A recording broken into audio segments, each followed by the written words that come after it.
هذه القصيدة مهداة من الشاعر متعب مرزوق إلى والدته.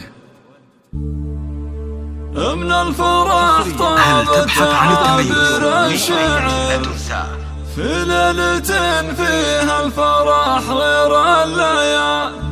يا أهل الفرح وضيوفنا واللي حضر فزوا اليوم متعب بليلة الاحتفال.